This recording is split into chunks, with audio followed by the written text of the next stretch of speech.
miliki. Kita sangat jahil, kita sangat tidak mengetahui tentang perkara-perkara agama ini. Maka teruslah kita belajar ilmu agama ini, jangan pernah merasa bosan. Karena barang siapa yang sedikit saja dia tidak belajar ilmu ini, dia tidak menuntut ilmu, maka dia akan berada dalam kejahilan dan tentunya pasti akan tersesat. Kalau orang tidak mau belajar, malas menghadiri majelis ilmu, maka dia akan terancam untuk tersesat dari jalan Allah Subhanahu wa taala. Maka kita ingin selalu berada di atas jalan yang lurus, jalan yang diperintahkan oleh Allah dan juga yang digariskan oleh baginda Rasul sallallahu alaihi wasallam. Kita ingin berada di atas jalan yang lurus tersebut. Maka kuncinya adalah dengan terus belajar, menghadiri majelis ilmu, menuntut ilmu agama ini sampai kita meninggal dunia. Utlubul ilma minal mahdi ilal lahdi. Tuntutlah ilmu agama ini dari engkau masih kecil sampai engkau masuk ke dalam liang lahat. Imam Ahmad Ibn Hanbal rahimahullah, beliau walaupun sudah menjadi ulama besar, Imam Ahmad bin Hanbal, kalau beliau mengisi majelis taklim yang hadir sekitar 5.000 orang. 5.000 orang yang hadir di majelisnya beliau, Imam Ahmad Ibn Hanbal. Ada yang dengar, ada yang tidak mendengarkan. Karena zaman dahulu tidak ada mic, tidak ada pengeras suara, yang hadir sebegitu banyak, maka mungkin yang mencatat hanya sekitar 500 orang. 4.500-nya hanya duduk di majelis mencari keberkahan dari majelis ilmu tersebut. Walau seperti itu kedudukan beliau, ilmu yang beliau dapatkan dan beliau miliki, beliau terus belajar kemana-mana, selalu membawa pulpen, membawa tulisan, membawa kertas. Lalu ditanyakan kepada beliau, ya Imam, ila mata, sampai kapan engkau terus belajar? Kata beliau, minal mihbara atau ma'al mahbara ilal makbarah.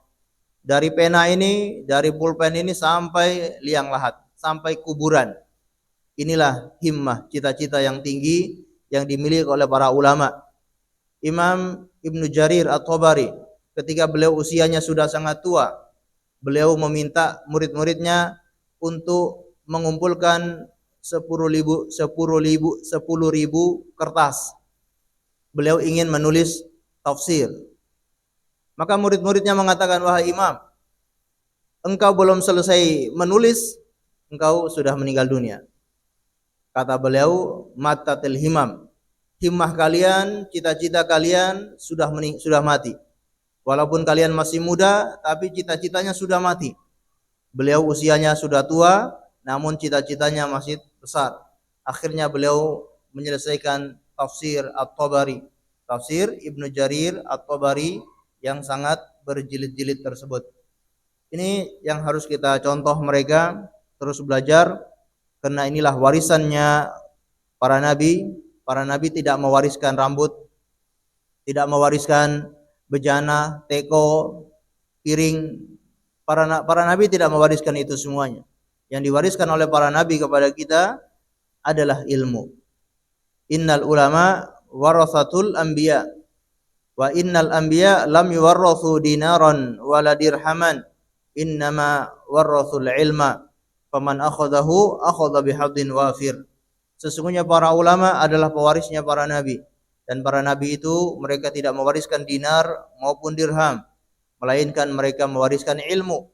Barang siapa yang mengambil ilmu itu, maka dia telah mengambil jatah warisan yang sangat banyak. Ini yang selalu kita saling ingatkan. Semoga Allah Subhanahu wa taala terus menuntun kita untuk tetap belajar sampai kita menghadap kepada Allah Azza wa Jalla. Berikutnya kita lanjutkan pengajian kita membahas kitab Al-Kabair yang ditulis oleh Imam Az-Zahabi rahimahullahu taala. Belajar tentang dosa-dosa besar. Karena dosa-dosa inilah yang akan membinasakan seorang hamba. Dosa-dosa inilah yang sangat dikhawatirkan oleh para sahabat Nabi sallallahu alaihi wasallam, yakni dosa-dosa besar. Kita terus belajar tentang dosa-dosa agar kita menjauhinya. Bukan supaya kita melakukannya, tapi kita agar menjauhinya. Sebagaimana kata seorang penyair, araftu syarra la lisyarri walakin littawaqqi. Faman lam ya'rifu syarra minal khairi waqa'a fiha. Sesungguhnya aku mengetahui keburukan bukan untuk keburukan itu, melainkan aku ketahui keburukan untuk terhindar dari keburukan. Barang siapa yang tidak tahu keburukan dari kebaikan, maka dia akan terjatuh dalam keburukan tersebut. Hudzaifah ibn al-Yaman radhiyallahu anhu, beliau pernah menuturkan, kana an-nas yas'aluna Rasulullah sallallahu alaihi wasallam anil khair wa kuntu as'aluhu anis syarri makhafata ayyudrikani. Dahulu para sahabat itu sering bertanya kepada Rasulullah tentang perkara-perkara yang baik. Namun aku selalu bertanya kepada Rasulullah tentang perkara-perkara yang buruk, karena aku khawatir keburukan itu akan menimpa saya. Dan inilah Allah Subhanahu wa taala isyaratkan dalam surat Al-An'am ayat 55. Wa kadzalika nufassilul ayat walitubayyinu walitastabina sabilul mujrimin. Yang demikian itu kami pisahkan ya dengan ayat-ayat kami jalan orang-orang yang mujrim supaya kita menjauhinya. Kita belajar, kita mengetahui jalan orang-orang yang buruk, mengetahui keburukan-keburukan mereka, tujuannya agar kita menjauhinya. Insyaallah kita akan masuk pada dosa besar yang ke-14. Al-kabiratur rabi'atu asyarah. Dosa besar yang ke-14, yakni syurbil khamar wa in lam yaskur minhu. Minum khamar meskipun tidak sampai mabuk. Ini termasuk dosa besar, yaitu dosa minum khamar. Dan patokannya bukan mabuk atau tidak mabuk. Karena mungkin sebagian orang menganggap khamar itu dilarang gara-gara kena mabuk. Kalau tidak sampai mabuk otomatis boleh. Karena mereka beranggapan kalau sudah mabuk tentu akan berbahaya, akan menimbulkan bahaya kepada orang lain. Nah, inilah sebabnya diharamkan. Padahal khamar itu diharamkan secara zatnya. Sampai mabuk atau tidak sampai mabuk, yang namanya khamar tetap haram. Sedikit atau banyak tetap haram. Meskipun hanya cuma menyicipkan atau menyicipi saja, cuma seteguk atau cuma bahkan hanya menyicip khamar itu, tetap hukumnya sama, haram. Dan ini sebagaimana yang dijelaskan oleh baginda Rasulullah sallallahu alaihi wasallam, kullu muskirin khamrun wa kullu khamrin haramun. Setiap minuman yang memabukkan itu adalah khamar. Apapun jenisnya. Minuman apapun, apakah bentuknya cairan ataupun bentuknya uap, bentuknya asap, bentuknya makanan, ataupun apa itu. Yang kalau itu memabukkan itulah khamar. Dan setiap khamar haram, hukumnya adalah haram. Ini kaidah yang baku, yang dijadikan kaidah oleh para ulama untuk menjelaskan tentang hal-hal yang memabukkan. Apapun itu, meskipun tidak berupa minuman, kalau dia memabukkan, apakah berupa narkoba, berupa pil, atau berupa uap yang dihirup, ataupun apa yang lain, ya. Atau apa, lem, hirup pakai lem ya, lem apa itu? Lem paralon, pakai lem paralon, ya. Atau lem Raja Wali. Apapun jenisnya, kalau memang itu memabukkan, hukumnya termasuk khamar, dan setiap khamar itu haram. Maka di sini beliau memberikan judul, yaitu minum khamar meskipun tidak memabukkan.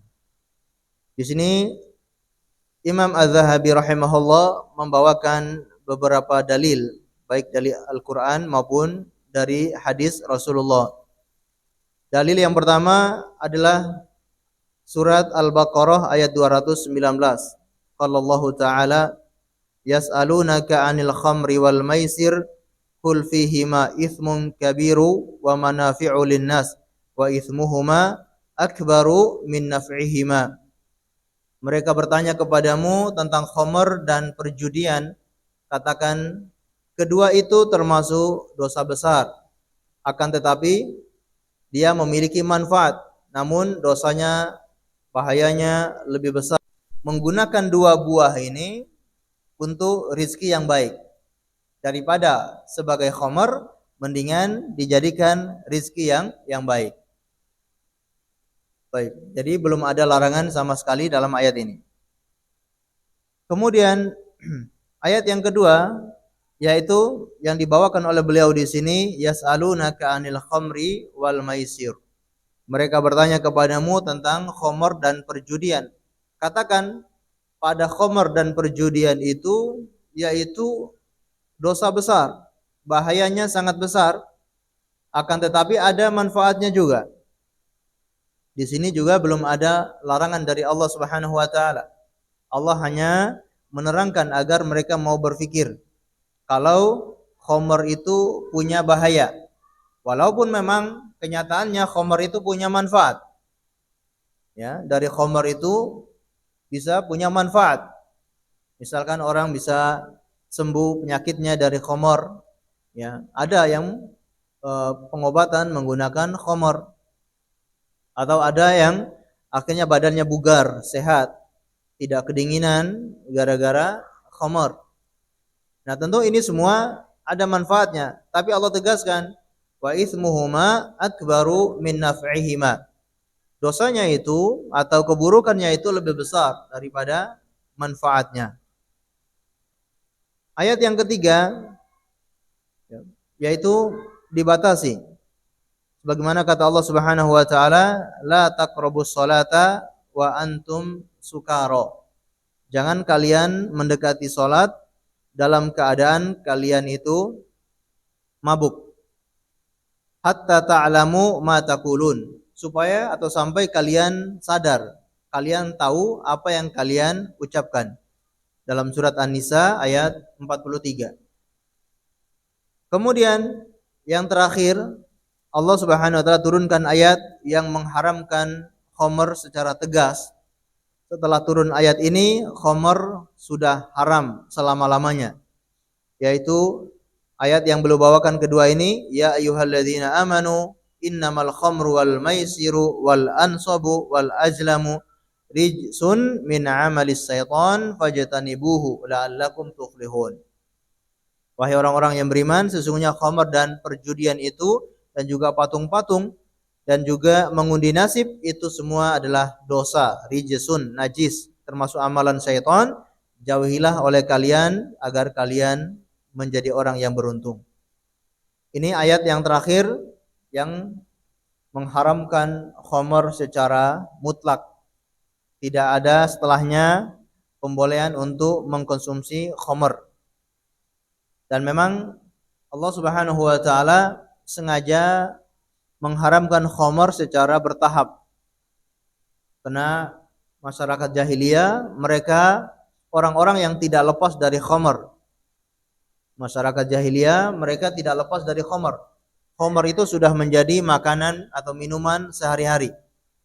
Mereka yang sudah dari dulu turun temurun dari nenek moyang mereka selalu minum khamr. Tiba-tiba kalau dilarang begitu saja, tentunya itu sangat berat bagi mereka. Ini yang pernah diisyaratkan oleh Ibunda Aisyah radhiyallahu taala anha. Ya, kata Ibunda Aisyah sebagaimana diriwayatkan oleh Imam Al-Bukhari, kata beliau, innama nazala awwalu ma nazala minhu ay al-Qur'an suratan minal mufassal fihi dzikrul jannati wan nar. Sesungguhnya surat-surat yang pertama kali turun, yakni mereka berada di Mekah, surat-surat yang pertama kali turun adalah minal mufassal, surat-surat yang pendek-pendek. Dan dalam surat-surat itu menyebutkan tentang surga dan neraka. Hatta idza saban nas ilal Islam nazala al-halal wal haram. Sampai ketika keimanan mereka sudah kokoh imannya sudah kuat di dalam hati, lalu turunlah ayat tentang halal dan haram. Walau nazala awwalu syai'in, kata Ibunda Aisyah, seandainya ayat-ayat yang turun itu pertama kali tentang la tasrabul khamra. Kalau ayat yang pertama kali turun yaitu perintah untuk jangan minum khamar, laqalu la nada al khamra abadan. Mereka tentu akan mengatakan kami tidak akan pernah meninggalkan khamar sama sekali. Makanya luar biasa bagaimana metode Allah Subhanahu wa taala di dalam menyampaikan syariatnya. Dan ini tentunya kasih sayang Allah kepada manusia di dalam mensyariatkan atau memberikan syariat kepada manusia. Allah itu dengan cara at-tadarruj, yaitu bertahap, tidak serta-merta langsung tinggalkan khamar. Misalkan baru masuk Islam, tiba-tiba langsung dilarang jangan minum khamar. Tentunya mereka tidak akan mau meninggalkan khamar sama sekali. Atau misalkan ayat tentang berjihad, baru masuk Islam, sudah dapat intimidasi dari saudaranya, dari tetangganya, dari orang-orang di sekelilingnya, tiba-tiba turun ayat tentang jihad, tidak punya kekuatan. Bahkan dia mungkin sendirian di keluarganya, tiba-tiba turun ayat tentang berjihad. Nah, ini tentunya sangat memberatkan. Makanya ayat-ayat tentang jihad itu belum diturunkan di Mekah. Diturunkan ketika kaum muslimin berhijrah ke Madinah, barulah ayat-ayat itu diturunkan. Begitupun pelarangan minuman keras ini diturunkan kapan? Yakni setelah berhijrah ke kota Madinah. Disebutkan dalam riwayat yang sahih, ayat tentang khamar ini baru turun ketika tahun ketiga Hijriah setelah perang Uhud. Sebagaimana dituturkan oleh Syekhul Islam Ibnu Taimiyah rahimahullahu taala. Ya. Sebagaimana kata Syekhul Islam Ibnu Taimiyah, kata beliau, fa innal khamra hurimat sana thalatha ba'da Uhudin bittifaqin nas. Sesungguhnya khamar itu baru diharamkan tahun ketiga Hijriah setelah perang Uhud dengan kesepakatan an-nas, kesepakatan manusia, yaitu kesepakatan para ulama. Wa qala al-Qurtubi, Imam Al-Qurtubi juga berkata dalam kitabnya Al-Jami' li Ahkamil Quran, wa kana tahrimul khamr sanah thalatha ba'da waq'ati Uhudin. Sesungguhnya pengharaman khamr itu terjadi pada tahun ketiga Hijriah setelah terjadi perang Uhud. Allahu a'lam bishawab. Jadi ketika iman mereka sudah kuat, barulah Allah turunkan ayat tentang larangan khamr. Maka terbukti ketika turun ayat ini, apa yang terjadi di masyarakat Madinah ketika itu? Disebutkan di tangannya ada khamr, lalu datang seorang yang mengkhabarkan, yang menyerukan kalau khamr ini sudah diharamkan. Setelah ayat ini turun, ada orang yang pergi ke pasar untuk mengumumkan kalau khamr itu sejak saat ini, sejak turunnya ayat ini sudah diharamkan oleh Allah. Maka orang-orang yang ada di pasar, mereka sedang berjualan khamr, semuanya ditumpahkan di jalanan. Bahkan mereka yang sedang duduk minum khamr, gelas-gelasnya ditumpahkan. Bahkan ada yang sudah meneguk khamr di mulutnya, tinggal ditelan, tapi kena mendengar berita itu langsung dia muntahkan, dia ludahkan khamr tersebut. Ini buktinya mereka sudah kuat keimanannya. Jadi ketika ada datang larangan, langsung mereka taat menjalankan perintah atau larangan tersebut. Ma'asyiral muslimin wal muslimat, a'azzani Allah wa iyyakum. Ini tentang tahapan dalam larangan khamr. Karena ini sangat sudah menjadi kebiasaan orang-orang jahiliyah. Bahkan ini menjadi kebanggaan. Di masa jahiliyah itu orang kalau minum khamr itu jadi kebanggaan. Semakin mahal khamrnya, semakin bangga. Apalagi mereknya semakin mewah, mereknya semakin terkenal, wah itu semakin jadi kebanggaan. Bahkan mungkin bukan cuma zaman dulu ya, zaman sekarang juga ya. Ketika botolnya ini Masya Allah. Naudzubillah ya, bukan masalah. Naudzubillah, botolnya ini merek yang mungkin terkenal, harganya mungkin ratusan juta. Wah, itu sangat bangga mereka. Bahkan jadi hiasan di rumahnya kalau ini dia minumnya khamr yang mahal dan menjadi tanda kesuksesan. Nah, kalau orang yang minum khamr itu kalau mereka anggap itu bertanda orang itu sukses. Ya, duitnya banyak, dibuat beli khamr dan seterusnya. Maka ini Allah sangat hikmah di dalam memberikan syariat. Lalu Imam Az-Zahabi membawakan beberapa dalil dari hadis Rasulullah sallallahu alaihi wasallam, wa thabata an Ibnu Abbas qala, terdapat dari Ibnu Abbas beliau berkata, lamma nazala tahrimul khamr masya sahabati ba'duhum ila ba'din wa qalu hurrimatil khamru wa ja'alat adlan lisyirki. Ketika turun ayat tentang pengharaman khamar, pergilah para sahabat Nabi sallallahu alaihi wasallam untuk mengingatkan kepada sebagian yang lain. Ini yang tadi kita singgung ya, sampai ke pasar-pasar, ke rumah-rumah saudaranya, ke rumah-rumah temannya, mereka ingatkan kalau khamar ini sudah diharamkan. Sambil mereka mengatakan qalu hurrimatil khamru, mereka sambil mengatakan khamar ini diharamkan oleh Allah, lalu digandeng dengan dosa syirik. Ini dalil bahwa khamr atau minum khamr ini dosa besar. Sampai Allah menggandengkan khamr itu dengan dosa syirik. Di mana dosa syiriknya? Kalau kita baca dalam ayat, innamal khamru wal maisiru wal ansabu wal azlamu. Allah gandengkan dengan dosa al-ansabu, yaitu patung-patung. Sesungguhnya khamar, kemudian perjudian, patung-patung, kemudian mengundi nasib. Ini semua dosa syirik. Nah, Allah gandengkan dosa khamar dengan dosa syirik, menunjukkan khamar ini dosanya sangatlah besar. Makanya di sini akan dijelaskan khamar ini termasuk induknya keburukan. Sumbernya keburukan itu ya khamr.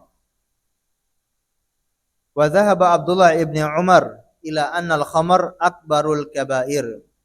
Dan sahabat Abdullah ibn Umar berpendapat bahwa khamr itu dosa besar yang paling besar. Wa hiya bila raib ummul khaba'ith. Kata Abdullah ibn Umar, khamr itu tidak diragukan lagi ummul khaba'ith, induknya keburukan, puncaknya keburukan, atau induknya yaitu asal semua keburukan ya dari khamar ini. Dari khamar ini orang akhirnya membunuh orang lain. Dari khamar ini orang akhirnya memperkosa orang lain. Dari khamar ini akhirnya orang berzina. Dari khamar ini orang tidak punya akal sehat. Akalnya tidak bisa berfungsi. Dia bisa melakukan keburukan apa saja gara-gara minum khamr. Dan itu yang terjadi. Ya, dikisahkan ada dari Bani Israel. Jadi seorang rahib yang sangat taat beribadah, kemudian orang-orang ingin menyesatkannya. Maka mereka tawarkan dia untuk berzina, dia menolak. Ditawarkan dia untuk membunuh, dia tidak bergeming. Ditawarkan apapun dia tidak mau. Lalu ditawarkan khamr. Syaitan mulai masuk untuk membisikkan. Khamr ini lebih ringan, kata syaitan, membisikkan ke dalam hati rahib ini. Tidak masalah kamu minum sedikit khamr, ya. Kemudian kamu bertobat kepada Allah. Daripada kamu berzina, daripada kamu membunuh, itu semua dosa besar. Kalau khamr ini tidak mencelakakan orang lain. Kalau yang tadi berzina, perkosa, membunuh itu mencelakakan orang lain. Kalau khamr kamu hanya berdosa sendiri. Apa salahnya kamu minum terus kamu tidur atau kamu ibadah lagi? Sekali dia minum ternyata ketagihan. Itulah khamr ya. Sekali dia mencoba ternyata ketagihan. Terus dia meneguk khamr itu sampai mabuk. Setelah mabuk disitulah dia mulai berzina. Setelah berzina, dia membunuh orang yang dia zinai tersebut atau orang yang dia perkosai tersebut. Akhirnya seluruh dosa-dosa ini dia lakukan gara-gara khamr. Inilah bahayanya khamr, induknya keburukan. Waqad lu'ina syaribiha fi ghairi ma hadits, ya. Dan dilaknat orang yang meminum khamr itu lebih dari satu hadis. Artinya tidak hanya satu hadis yang menerangkan orang-orang yang minum khamr akan dilaknat oleh Allah Subhanahu wa taala. Ini menunjukkan dosa besar. Bahkan disebutkan oleh sahabat Nabi sallallahu alaihi wasallam, yaitu diriwayatkan dari Imam Ahmad dari Waqi bahwasanya Abdurrahman bin Abdullah Al-Ghafiqi dari Ibnu Umar berkata, qala Rasulullah sallallahu alaihi wasallam, lu'inat al-khamru ala asyrati wujuh. Yaitu Allah Subhanahu wa taala melaknat khamr itu dari 10 sisi, dari 10 segi. Jadi khamr ini dilaknat oleh Allah dari berbagai sisi. Jadi tidak hanya orang yang minum saja, tapi dari berbagai sisi terkena laknat Allah Subhanahu wa taala. La'anat al-khamru bi'ainiha wa syaribiha. Allah melaknat khamr karena zatnya, ya. Khamr ini secara zatnya terkena laknat. Kemudian wa syaribiha, orang yang meminumnya juga terkena laknat. Wa saqiha, orang yang menuangkan khamr itu terkena laknat. Wa ba'iha, orang yang menjual khamr itu. Wa mubta'aha, ya, yaitu orang yang membeli khamr tersebut. Kemudian wa asiriha, orang yang memeras khamr tersebut, atau orang yang membuat dari buah menjadi khamr. Wa mu'tasiriha, atau orang yang minta untuk diperaskan khamr itu. Wa hamiliha, orang yang mengantarkan khamr itu. Wal mahmulatun ilayya, orang yang minta untuk diantarkan khamr itu. Wa akili thamaniha, dan orang yang makan dari hasil khamr itu, semuanya terkena laknat Allah Subhanahu wa taala. Ini saking bahayanya khamr tersebut. Ya. Orang yang membawa khamr itu alias kurir. Ya, kurir yang mengantarkan khamr. Apalagi di zaman sekarang mudah sekali orang mengantarkan khamr. Kurir-kurir dengan bebas mengantarkan khamr ke rumah-rumah. Nah, ini semua terkena laknat Allah Subhanahu wa taala. Atau orang yang minta untuk diantarkan. Orang yang makan dari hasil khamr tersebut, anak istrinya, ya, semuanya terkena laknat Allah Subhanahu wa taala. Naudzubillah min dzalik. Jadi ini menunjukkan khamr itu adalah induknya keburukan.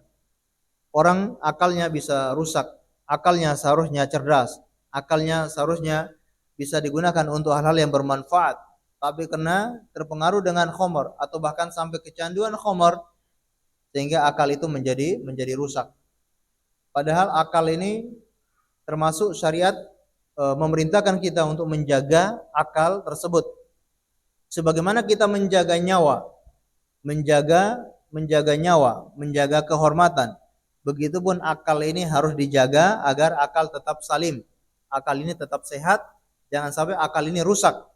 Di antara yang merusak akal itu adalah khamr dan sejenisnya. Ada khamr, ada pil-pil yang memabukkan, ada ganja, obat-obatan.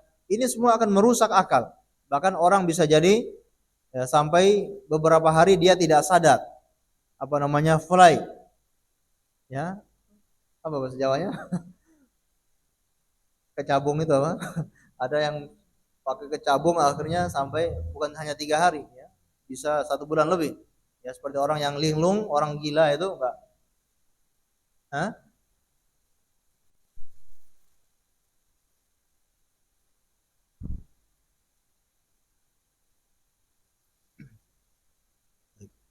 Ma'asyiral muslimin wal muslimat, a'azzani Allah wa iyyakum.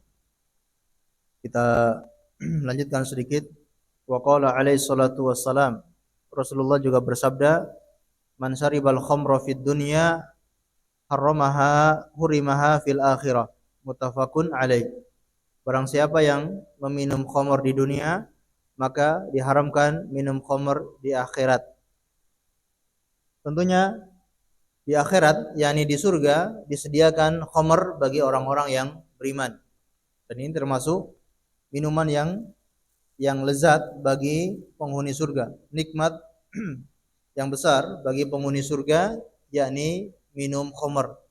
Dan banyak ayat Allah Subhanahu wa taala kaitkan dengan nikmat minum khamr. Bahkan ada sungai-sungai yang mengalir khamr, sungai dari khamr, sungai dari susu, sungai dari madu, sungai dari khamr. Namun khamr yang berbeda dengan khamr di dunia, khamr yang tidak memabukkan. Nah, Rasulullah mengatakan barang siapa yang minum khamr di dunia, diharamkan khamr di akhirat. Untuk memahami hadis ini ada dua pendapat. Pendapat yang pertama memahami secara zahirnya. Yakni apa? Siapapun yang minum khamr meskipun dia masuk surga tidak akan pernah minum khamr di surga. Kalau ada yang minum khamr di dunia, meskipun nanti dia masuk surga, dia diharamkan oleh Allah dari khamr. Hadisnya apa? Hadisnya ini yang kita baca. Diharamkan di akhirat. Ini ulama yang memahami secara zahirnya. Pemahaman yang kedua yaitu memahami ini hanyalah ancaman yang besar dari Allah Subhanahu wa taala. Bahwasanya orang yang minum khamr di dunia akan dimasukkan ke dalam neraka. Kalau dimasukkan ke dalam neraka, tentunya dia tidak akan masuk surga dan dia tidak akan minum dari khamr yang ada di surga. Dan ini yang pendapat yang lebih kepada kebenaran. Atau ini pendapat yang banyak dikuatkan oleh para ulama. Karena khamr atau orang yang masuk surga tentunya tidak terhalangi untuk menikmati apapun di surga. Kalau orang itu sudah masuk surga, maka dia sudah bebas ya makan atau minum dari makanan yang ada di surga. Justru kalau terhalangi berarti karena dia punya kesalahan, padahal di surga tidak ada kesalahan. Kalau dia masih terhalangi dengan sesuatu berarti dia masih punya kesalahan. Sedangkan di surga itu tidak boleh ada kesalahan. Semua sudah terbebas dari kesalahan. Allah a'lam bishawab. Ini pendapat yang kedua, bahwa ancaman yang besar dari Allah, orang yang minum khamr akan masuk neraka, tidak masuk surga. Sehingga dia tidak akan merasakan khamr yang ada di surga nanti. Atau khamr yang ada di akhirat. Dalam hadis yang lain, mudminul khamru in mata laqiyallahu ka'abidi wathanin. Barang siapa yang minum khamr lalu meninggal dunia belum bertobat kepada Allah, dia akan bertemu kepada Allah sebagaimana orang yang menyembah berhala. Berarti kafir. Bertemu kepada Allah seperti orang yang menyembah berhala. Kalau orang yang tidak tobat dari minum khamr lalu meninggal dunia. Baik, sebagian ulama menafsirkan hadis ini maksudnya adalah orang yang menghalalkan khamr. Ada orang yang minum khamr lalu dia menghalalkan, mengatakan khamr itu hukumnya halal, maka orang ini kafir. Dia bertemu dengan Allah sebagaimana orang yang menyembah berhala. Karena dia telah kafir, dia ingkar terhadap ayat-ayat yang mengharamkan khamr. Allahu a'lam bishawab. Ini dalil-dalil baik dari ayat maupun dari hadis menerangkan kepada kita bahwa khamr ini termasuk dosa besar. Bahkan termasuk ummul khaba'ith, induknya dosa-dosa besar, induknya keburukan. Bagi seorang muslim hendaknya menjauhi khamr ini dan mengingatkan kepada orang lain, kepada saudaranya, kepada rekan-rekannya bahwa khamr itu haram. Terus diingatkan, mendakwakan kepada orang lain agar kaum muslimin meninggalkan khamr karena keburukannya sangat besar baik di dunia apalagi nanti di hari kiamat. Semoga Allah Subhanahu wa taala memberikan kita hidayah untuk selalu istiqomah di jalan Allah, menjalankan ketaatan kepadanya dan menjauhi larangan-larangan Allah Subhanahu wa taala. Allah a'lam bishawab. Sebelum kita akhiri ada pertanyaan. Assalamualaikum Ustaz. Ustaz tadi disampaikan bahwa khamr itu turun secara 4 tahapan. Yang keempat baru Allah haramkan khamr dalam surat Al-Maidah. Namun di surat Al-Baqarah Allah menyebutkan itu dosa besar, itsmuhuma akbaru min naf'ihima. Baik, yang dalam surat Al-Baqarah itsmuhuma dosanya maksudnya adalah bahayanya ya, bukan dosa yang dicatat di sisi Allah, tapi dosa di situ adalah bahayanya, ism ya, itu bisa diartikan dengan dosa, bisa diartikan dengan bahaya. Nah, keburukan ya, itu juga dinamakan dosa. Nah, jadi maksud dari surat Al-Baqarah itu wa ismuhuma akbaru min naf'ihima. Kita tahu dari mana kata-kata isim di situ adalah bahaya.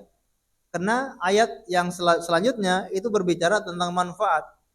Berarti ismuhuma yaitu bahayanya, ancamannya, bahaya maksudnya untuk tubuh, bahaya untuk diri seseorang itu akbar, lebih besar min naf'ihima, dari manfaatnya untuk tubuh seseorang. Itu cara kita memahaminya. Jadi yang keempat itulah pengharaman yang total, sehingga kata Umar ibn Khattab radhiyallahu taala anhu, kafaina ya, kita sudah cukup. Karena Umar ibn Khattab itu selalu memohon kepada Allah untuk mengharamkan khamar secara utuh, mengharamkan khamar secara total. Karena Umar tahu orang yang minum khamar itu seperti orang yang tidak waras. Bahkan dikisahkan ada orang yang minum khamar kemudian dia sholat dan menjadi imam, ya, sholat maghrib. Dan ayat yang dia baca sebagian menyebutkan itu surat Al-Kafirun. La a'budu ma ta'budun wala antum abiduna ma'bud wala antum abid. Bolak-balik enggak pernah selesai. Karena dalam keadaan mabuk. Maka Umar bin Khattab mengatakan, "Ya Allah, turunkan ayat yang jelas-jelas mengharamkan khamar." Kemudian Allah turunkan ayat yang tadi kita bacakan itu, yaitu mengharamkan khamar secara total. Ya. Setelah Umar itu mengatakan, "Ya cukup ya Allah, ya. Telah cukup bagi kami ya Allah, Engkau sudah mengharamkan khamar." Ya.